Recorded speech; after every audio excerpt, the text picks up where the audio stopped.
નમસ્તે મિત્રો. આજે ખર્ચ ઘટાડવાના રસ્તાઓ પર એક નાનકડી વાત મૂકી રહ્યો છું. મેનેજમેન્ટ સાયન્સમાં આને પોઝિશન જસ્ટિફિકેશન કહે છે, પણ એનાથી ખૂબ મોટો ફાયદો થતો હોય છે. એક વિશાળ હોટેલ રિસોર્ટ્સમાં હોટેલ અને સાથે મોટો રિસોર્ટ્સ હતો એવી કોઈ જગ્યાએ સૌથી વધારે લોકો કર્મચારીઓ કામ કરતા હતા.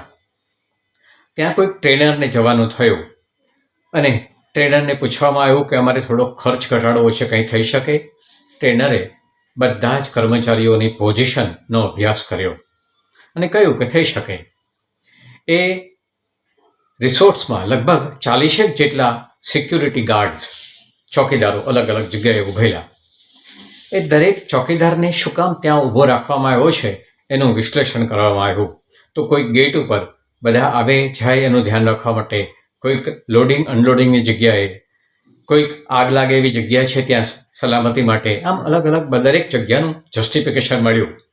પણ એક ગાર્ડનના એક ખૂણે એક ગાર્ડ લાકડી લઈને ઊભેલો. એને પૂછવામાં આવ્યું કે તને અહીં શું કામ ઊભો રાખ્યો છે, તારું શું કામ છે? તો એને ખબર નથી, મને તો અહીં રોજ ઊભા રહેવાનું કહે છે ને હું અહીં ઊભો રહું છું. તપાસ કરવામાં આવી કે આ પોઈન્ટ ઉપર આ સિક્યુરિટી ગાર્ડને શા માટે રાખવામાં આવે છે. દરેક લોકોને પૂછ્યું પણ કોઈ પાસે એનો જવાબ નહોતો. એ સિક્યુરિટીના ઇન્ચાર્જને પણ પૂછવામાં આવ્યું કે આ ભાઈને અહીં શું કામ ઊભા રાખો છો? તો કે ના, પહેલેથી ચાલ્યો આવે છે, ત્યાં એક ગાર્ડને ઊભો રાખવાની પોઈન્ટ નક્કી થયેલો છે એટલે રાખીએ છીએ. કારણ ખબર નથી. એ પહેલાંના સિક્યુરિટી ઇન્ચાર્જને પણ બોલાવવામાં આવ્યા કે આ ગાર્ડને અહીં શું કામ મૂકવામાં આવે છે, પણ કોઈને ખબર નહોતી. છેલ્લે એક રિટાયર થયેલા જૂના સિક્યુરિટીના કર્મચારીને બોલાવવામાં આવ્યા અને પૂછ્યું કે અહીંયા આ ગાર્ડને ઊભો રાખવામાં આવે છે એનું કંઈ કારણ ખબર છે? તો કે હા. તો કે શું કારણ છે?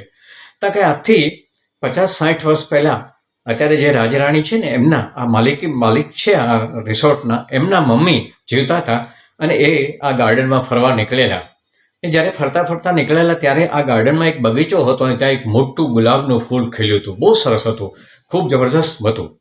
એ રાણી એ ફૂલને જોઈ રહ્યા અને કોઈક સિક્યુરિટીવાળાને બોલાવીને કંઈક તો અહીં ઊભો રહે, આ ગુલાબ કોઈ તોડી ન નાખે, ધ્યાન રાખજે અને ઊભો રહેજે. અને માલિકન કોઈ આપણને કે, માલિકના પત્ની કે એ અધિકારી વ્યક્તિ આપણને કે કોઈકને અહીંયા ઊભા રાખી દો એટલે રાખવા પડે. ત્યારથી આ પોઈન્ટ અહીંયા નક્કી થયો. એને વર્ષો થયા. એ ગુલાબ પણ કરમાઈ ગયો, એ ગુલાબનો છોડ પણ કરમાઈ ગયો. હવે ત્યાં બગીચો પણ નથી, ખાલી એક ખૂણો રહ્યો છે. છતાં આજ સુધી આટલા વર્ષોથી એક ગાર્ડને ત્યાં ઊભો રાખવામાં આવે છે. કારણ શું? આગે સે ચલી આતી હૈ. આ માત્ર ગાર્ડનો જ પ્રશ્ન નથી. આપણા ઘરમાં, આપણી ફેક્ટરીમાં, આપણા ઉદ્યોગોમાં આવા કેટલાય સ્થળો છે કે જ્યાં આપણે જે કંઈ ગોઠવ્યું છે ને એ જરૂરી છે કે નહીં એનું આપણે કોઈ દિવસ પૃથ્થકરણ કે જસ્ટિફિકેશન કરતા નથી. જ્યારે કોઈ નવું મકાન બનાવે ત્યારે ઘણી જગ્યાએ અલગ અલગ લાઇટના પોઈન્ટ મુકાવે, અલગ અલગ જગ્યાએ બલ્બ લગાવડાવે, અલગ અલગ જગ્યાએ પાણીના નળના ટેપ પણ ગોઠવાવે. ક્યારેક અહીં જરૂર પડે તો પાણીની જરૂર પડશે, ક્યારેક અહીંયા પડશે. એવા નવા મકાન વખતે કેટલું પ્લાનિંગ હોય અને ત્યારે અલગ અલગ બલ્બ, અલગ અલગ ટ્યુબલાઇટો, અલગ અલગ પાણીના કનેક્શન, આવું બધું ઘણું મૂકવામાં આવતું હોય. ક્યાંક દાદર મૂકવામાં આવ્યો હોય ત્યારની જરૂરિયાત પ્રમાણે. પણ વર્ષો પછી એ જરૂરિયાતો બદલાતી જતી હોય છે. સંયુક્ત કુટુંબો વિખાતા જતા હોય છે ને આ બધી વસ્તુની જરૂર નહોતી હોતી, પણ પહેલેથી ચાલ્યો આવે છે માટે આ બધું ગોઠવાયેલું છે. અને ધીરે ધીરે આ બધું ક્ષીણ થતું જતું હોય છે, લીકેજ થતું જતું હોય છે, બગડતું જતું હોય છે અને કેટલી બધી શક્તિનો વ્યય થતો હોય છે.